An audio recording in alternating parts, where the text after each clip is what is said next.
Assalamualaikum warahmatullahi wabarakatuh. Kembali lagi di channel Kisah Warganet. Untuk kesempatan kali ini, ada sebuah cerita yang berjudul Teror Arwah Mantan. Cerita ini ditulis oleh @cerita_arwah. Bagi teman-teman yang mau membaca secara langsung ceritanya, link sudah saya sediakan di kolom deskripsi. Bagaimana cerita tentang teror arwah mantan? Mari masuk ke ceritanya.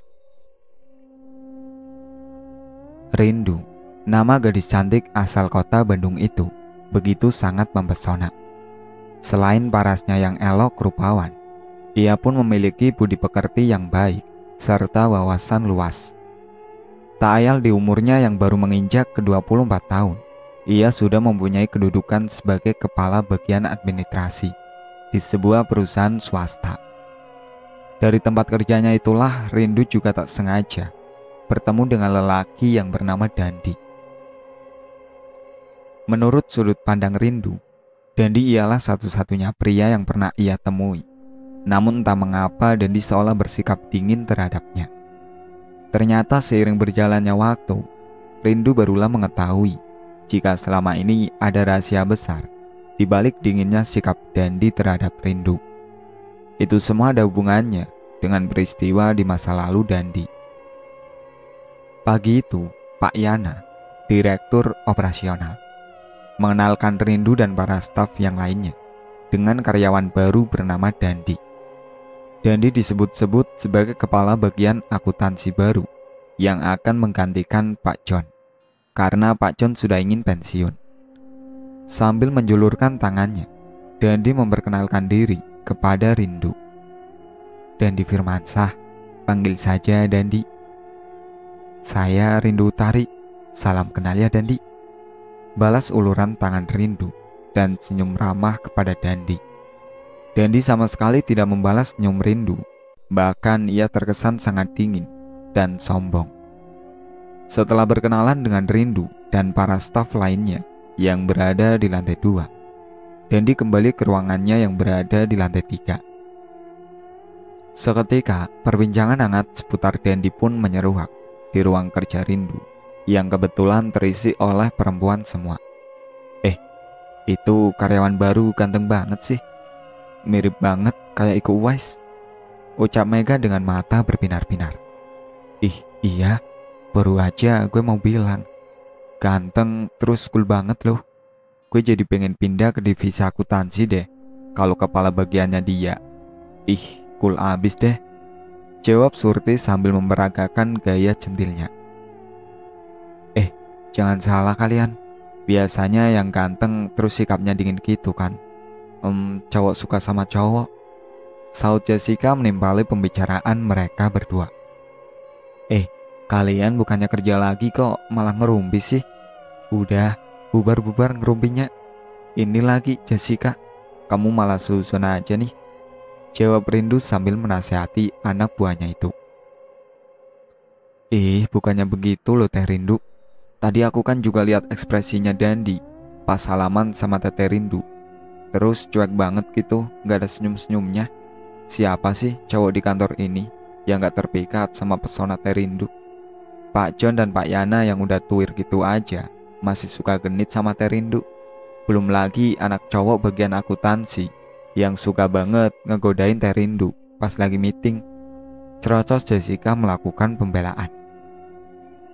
Udah, ntar lagi bagi banyak. Sekarang kerjain dulu tugas harian kalian. Pastikan ya Jess, Mega, dan Surti, hari ini kalian bisa kasih saya laporan keuangan bulan kemarin, biar saya bisa revisi dan cek kembali sebelum saya email ke Pak Yana, ucap Rindu memberikan arahan. Ternyata ucapan dari Jessica membuat Rindu kepikiran, atau kalau bahasa sekarangnya itu baper. Iya ya, tadi cowok itu kok sikapnya dingin banget sih. Padahal aku kan udah mencoba ramah sama dia, malah balasannya kayak cuek gitu. Berasa cowok super ganteng kali di kantor ini. Batin Rindu mengingat kejadian perkenalan barusan. Kok jadi malah kepikiran sama si cowok itu sih? Bodo amat deh, mending aku lanjutin kerja lagi, sambung Rindu sambil kembali melihat ke layar monitor laptop. Tak lama kemudian Pak Yana masuk ke ruang bagian administrasi, tempat di mana Rindu beserta anak buahnya sedang bekerja. Rindu, nanti setelah jam makan siang, kamu saya perintahkan ke ruang saya ya. Saya mau kasih tugas untuk kamu nih, pergi keluar kota lagi. Perintah Pak Yana. Oke Pak, nanti saya merapat ke sana after lunch. Permisi Pak, ini dengan Rindu, ucapnya sambil mengetuk ruang kantor Pak Yana. Iya, silakan masuk Rindu, jawab Pak Yana. Ketika pintu ruang kantor Pak Yana terbuka, ia cukup kaget. Nyatanya di sana sudah ada Dandi, Pak John, dan Bu Lisa. Jadi gini, saya mau menyampaikan pada kalian semua bahwasannya 2 hari mendatang saya akan memerintahkan kalian untuk keluar kota. Untuk Pak John, jangan sia-siakan kesempatan ini untuk mengajari Dandi hal-hal apa saja yang ia lakukan jika mengemban tugas di luar kota. Bu Lisa sebagai auditor akan melakukan stock opnam barang dan pengecekan data keuangan dengan kamu Rindu. Sampai di sini kalian sudah paham ya? Tanya Pak Yana lugas. Mohon maaf Pak, kita akan keluar kota kemana ya? Tanya Rindu karena sedari awal Pak Yana belum memberitahu kemana mereka akan pergi. Oh iya, saya hampir lupa. Saya akan menugasi kalian pergi ke Surabaya untuk kota pertama, dan setelahnya kalian akan pergi ke Semarang. Bagi Rindu yang sudah bekerja hampir 3 tahun bekerja di perusahaan yang bergerak di bidang telekomunikasi itu. Namun yang berbeda kali ini, ia harus bekerja dengan Dandi, si anak baru itu. Aduh, belum apa-apa aku harus bekerja di luar kota bersama dengan si anak baru lagi. Pasti merepotkan ini. Tapi, ya sudahlah. Setidak-tidaknya masih ada Pak John dan Bu Lisa yang turut ikut ke Surabaya. Jadi aku tidak akan terlalu kikuk dengan dia, batin Rindu. Rindu, kamu kok jadi ngelamun? Jadi gimana? Apa kamu bisa lusa depan pergi keluar kota? Tanya Pak Yana mengagetkan Rindu. Iya Pak, bisa kok, bisa. Singkat cerita, 2 hari kemudian Rindu dan Bu Lisa serta Pak John saling bertemu di bandara untuk melakukan penerbangan ke Surabaya. Seperti dugaan Rindu, sikap Dandi masihlah sangat dingin dan agak cuek terhadapnya. Namun yang membuat Rindu agak kepikiran ketika Dandi berbicara dengan Pak John atau dengan Bu Lisa. Sedikit informasi, Bu Lisa ini sudah berumur ya. Umurnya pun gak jauh dengan Pak John, berusia 57 tahun. Dandi bisa bersikap sangat ramah, hangat, dan senang bercanda. Benar-benar seperti 2 pribadi yang berbeda ada di diri Dandi. Awalnya sih Rindu masih bisa menyimpan perasaan kesalnya terhadap perlakuan Dandi. Namun karena sejak pertama bertemu sampai dengan di kota Surabaya, sikap dan perilaku Dandi masih tidak berubah kepada Rindu. Seketika Rindu yang emosi pun langsung menyeret tangan kanan Dandi untuk berbicara 4 mata dengan dirinya. Anak baru, sini lo. Gue mau bicara 4 mata sama lo, ucap Rindu sambil menyeret Dandi. Lo kenapa? Ada masalah sama gue? Dari awal gue perhatiin lo itu ketus dan dingin banget sama gue. Awalnya gue gak mau pusingin lo gak suka kayak atau lo benci kayak sama gue. Tapi inget ya anak baru, lo harus ada sopan santunnya ke gue. Harus profesional dalam kerja. Suka gak suka lo harus bisa ngargain gue sebagai senior lo. Karena ntar pasti lo bakal ada perlunya sama gue buat urusin kerjaan. Bentak Rindu yang mulai kesal dengan tingkah laku Dandi. Dandi tidak menjawab apapun pernyataan Rindu. Ia hanya mengatakan kata maaf dan mencoba berlalu pergi dari hadapan Rindu. Rindu yang masih kesal ini mencoba meluapkan emosinya lagi kepada Dandi. Tapi beruntung ada Ibu Lisa yang melihat Rindu memarahi Dandi. Hei kalian ini, sudah, jangan berkelahi di sini dong. Malulah, kita ini kan orang pusat datang ke cabang untuk bekerja tim. Masa nggak kompak begini? Ucap Ibu Lisa mencoba melerai Rindu dan Dandi. Pak John yang baru saja datang langsung ikut melerai mereka dan membawa Dandi menjauh dari Rindu. Rindu, ibu paham, kamu mungkin kesal dengan sikap Dandi yang terkesan arogan.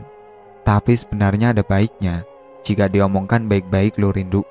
Kalau menurutmu memang sifat asli Dandi arogan, tapi yang ibu nilai justru sebaliknya. Dandi ini anak yang baik, humble, dan bijaksana, ucap Ibu Lisa. Iya, ibu bisa bicara begitu karena Dandi kan akrab dengan ibu dan Pak John. Masa ibu gak lihat sih bu? Sedari di bandara, saya sudah mencoba untuk bersikap baik dan ramah loh bu sama Dandi. Tapi Dandi malah seolah-olah gak lihat ada saya, jawab Rindu yang masih kesal. Rindu, barangkali ada sesuatu yang disembunyikan dari Dandi. Bisa saja sebenarnya Dandi itu kikuk ada di dekatmu. Atau barangkali sebenarnya Dandi sedang menyembunyikan perasaan terhadapmu. Nah, sebaiknya kamu kan bisa membicarakan baik-baik dengan Dandi adanya kemungkinan-kemungkinan tersebut. Sekarang sudah ya, lupakan kejadian barusan, ucap Ibu Lisa bijak sambil merangkul pundak Rindu. Rindu menghela nafas. Sebenarnya betul apa yang dikatakan Ibu Lisa. Seharusnya dia bisa bersikap tenang dan dewasa melayani sikap menyebalkan Dandi. Ketika sudah pulang bertugas di kantor cabang, Dandi, Pak John, Bu Lisa, dan Rindu segera kembali ke hotel untuk beristirahat. Assalamualaikum. Terdengar suara pintu kamar hotel Bu Lisa dan Rindu diketuk. Iya, waalaikumsalam, jawab Rindu yang langsung membuka pintu. Ia heran di depan kamarnya sudah ada Dandi yang berdiri mematung. Mau ngapain lo kesini? Tanya Rindu ketus. Mau ajak kamu makan bareng sama Bu Lisa. Pak John sedang diet, dia gak mau makan malam, jawab Dandi datar. Iya, tunggu sebentar, gue mau ajak Ibu Lisa dulu.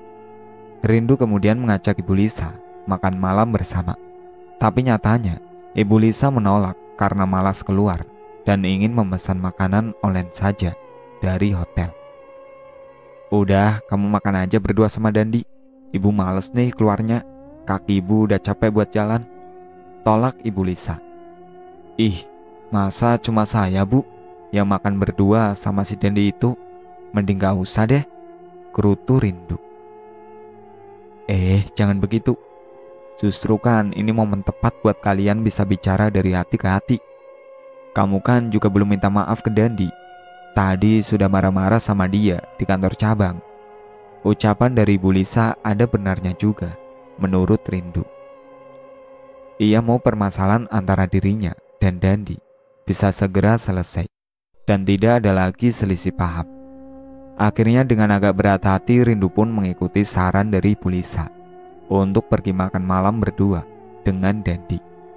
Sepanjang perjalanan mencari makan malam berdua, sikap Dandi masih sama dinginnya. Ia diam 1000 bahasa. Bahkan yang menanyakan mau makan apa dan di mana duluan pun dari mulut Rindu.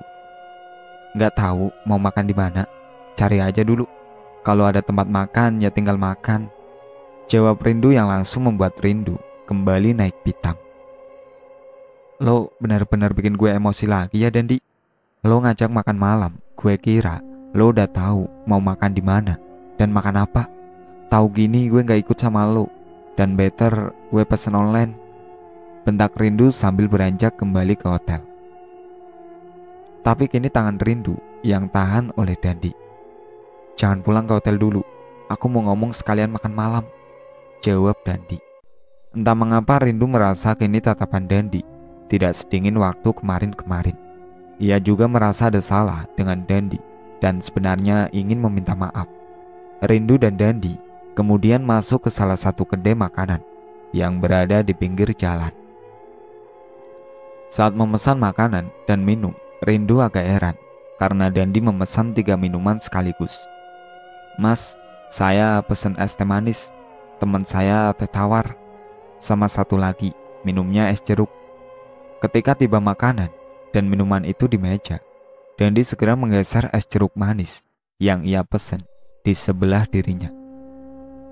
Lo pesen 2 minuman buat lo minum sendiri, Tanya Rindu sambil membuka percakapan kembali.